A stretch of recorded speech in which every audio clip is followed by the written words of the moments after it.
Lesson 5 for January 23 to 29, Noble Prince of Peace, read by Dr. Percy Harrold. Wednesday, January 27, Root and Branch in One. Our text for today is Isaiah chapter 11, but we'll come to that later.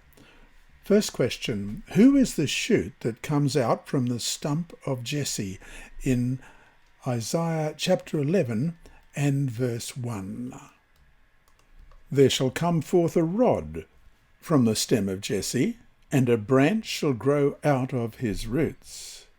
Also, we're going to look at Zechariah chapter 3 and verse 8, and that reads, Hear, O Joshua, the high priest, you and your companions who sit before you, for they are a wondrous sign. For behold, I am bringing forth my servant, the branch.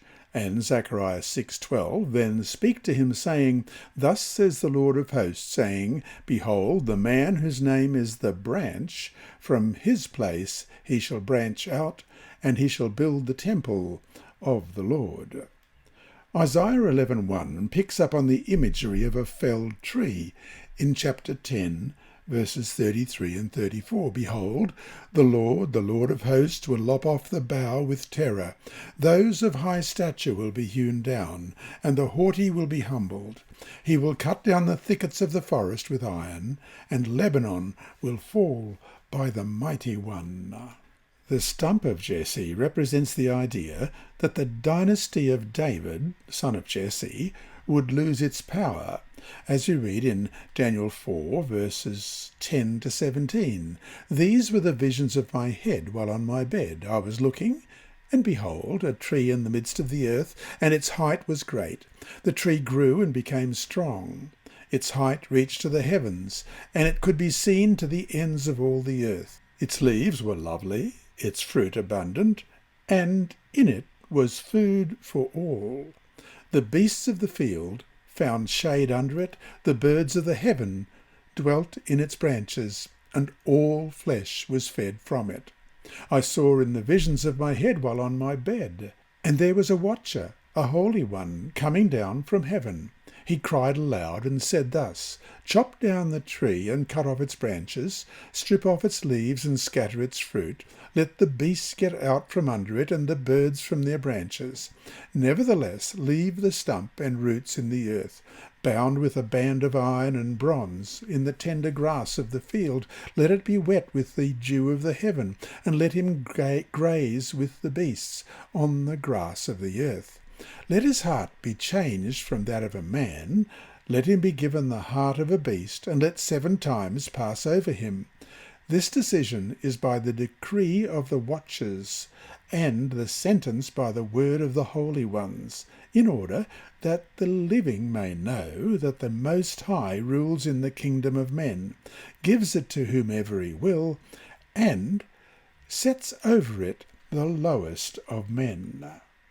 And Daniel 4, verses 20 to 26, The tree that you saw, which grew and became strong, whose height reached to the heavens, and which could be seen by all the earth, whose leaves were lovely and its fruit abundant, in which was food for all, under which the beasts of the field dwelt, and in whose branches the birds of the heaven had their home, it is you, O King, who have grown and become strong, for your greatness has grown and reached to the heavens, and your dominion to the end of the earth. And inasmuch as the king saw a watcher, a holy one, coming down from heaven and saying, Chop down the tree and destroy it, but leave its stump and roots in the earth, bound with a band of iron and bronze in the tender grass of the field, let it be wet with the dew of heaven, and let him graze with the beasts of the field, till 7 times pass over him.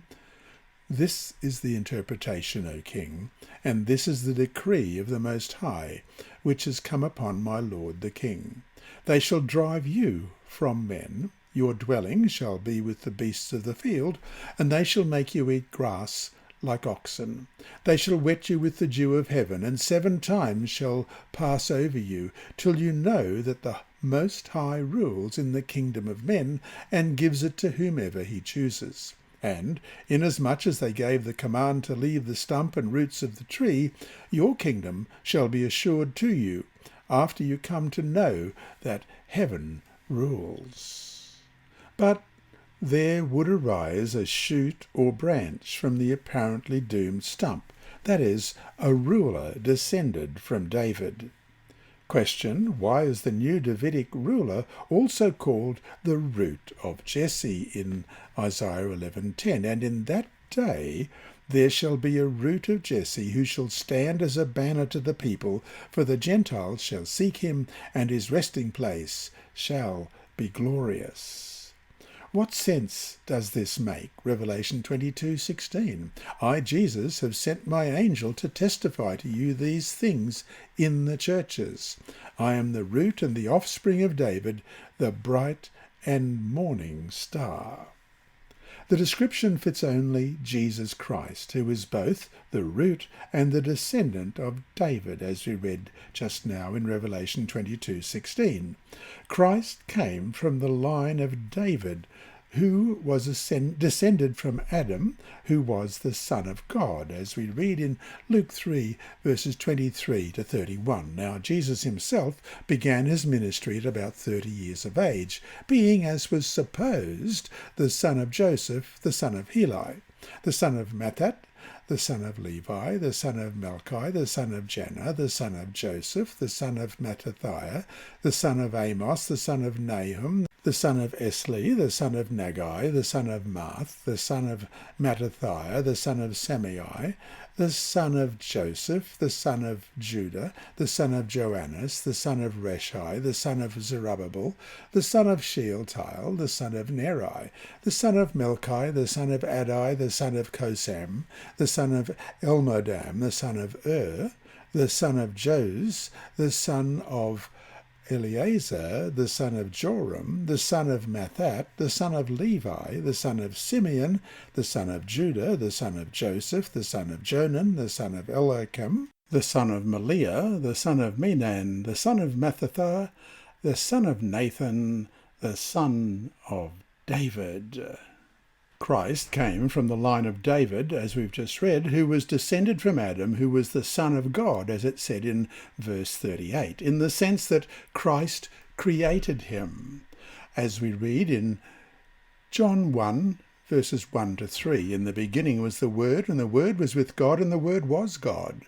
He was in the beginning with God. All things were made through him, and without him nothing was made that was made. And verse 14, and the Word became flesh and dwelt among us, and we beheld his glory, the glory as of the only begotten of the Father, full of grace and truth. So Christ was David's ancestor as well as his descendant. Question: in what ways does the new Davidic ruler reverse the evil effects of sin and apostasy? Let's read this in Isaiah chapter 11. Verse 1 begins, There shall come forth a rod from the stem of Jesse, and a branch shall grow out of his roots. The Spirit of the Lord shall rest upon him, the Spirit of wisdom and understanding, the Spirit of counsel and might, the Spirit of knowledge and of the fear of the Lord. His delight is in the fear of the Lord, and he shall not judge by the sight of his eyes, nor decide by the hearing of his ears, but with righteousness he shall judge the poor, and decide with equity for the meek of the earth. He shall strike the earth with the rod of his mouth, and with the breath of his lips he shall slay the wicked. Righteousness shall be the belt of his loins, and faithfulness the belt of his waist.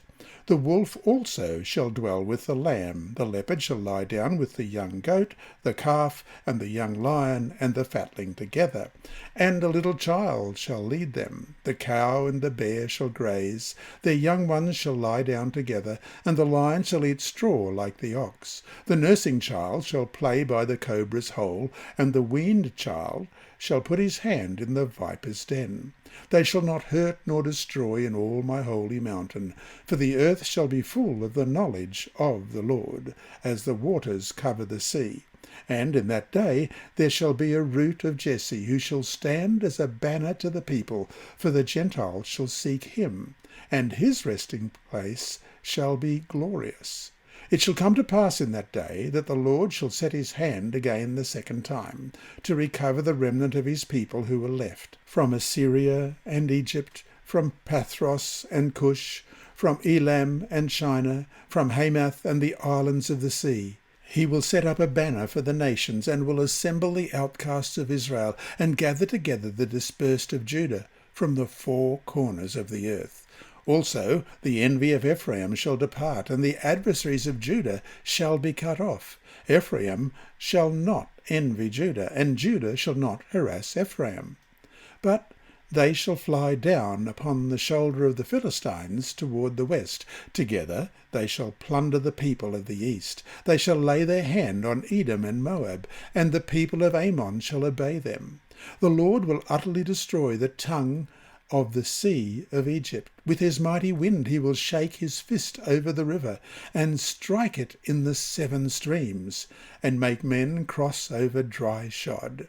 There will be a highway for the remnant of his people, who will be left with Assyria, as it was for Israel in the day that he came up from the land of Egypt.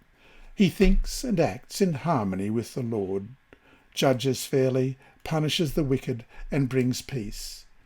When he takes over, the Lord will bring back, restore, and unite a faithful remnant of Israel and Judah, as we read before in Isaiah 10:20-24. There will be a strong united monarchy, as in the days of King David, who defeated the Philistines and other places. But the new ruler will be greater than David, in that he will restore peace even to the essence of creation itself. Predators will no longer be carnivorous, and they will coexist in tranquility with their former prey, as we read in verses 6-9. The wolf also shall dwell with the lamb, the leopard shall lie down with the young goat, the calf and the young lion and the fatling together, and a little child shall lead them. The cow and the bear shall graze, their young ones shall lie down together, and the lion shall eat straw like the ox. The nursing child shall play by the cobra's hole, and the weaned child shall put his hand in the viper's den. They shall not hurt nor destroy in all my holy mountain, for the earth shall be full of the knowledge of the Lord, as the waters cover the sea. Question: is Isaiah 11 talking about just the first coming of Christ, just the second, or both? Look through the prophecy and mark down which texts talk about which coming. In Isaiah 11, both comings of Jesus are presented as one picture. They are tied together because they are two parts of a whole, like the two sides of a flat plane. The plan of salvation, to be completed, requires both comings, the first, which already has happened, and the second, which we await as the consummation of all our hopes as Christians. And so to finish the day, what did Christ accomplish at the first coming that gives us such assurance about the second coming? What is the purpose of the first coming if it doesn't result in the second? Hi there. Thanks for watching this video on the Advent-band Ministries YouTube channel. Please subscribe and click the bell icon to be alerted whenever we upload new videos. So, until we meet him in the clouds, may God continue to bless you. This lesson was read by Dr. Percy Harrold for Christian Services for the Blind. It's supported by the Sabbath School Department and Hope Channel Australia, and is rebroadcast by Christian Record Services and through podcasts at It Is Written in the United States, Hope Channel Germany, and through Apple iTunes and SoundCloud. Remember, God is always faithful.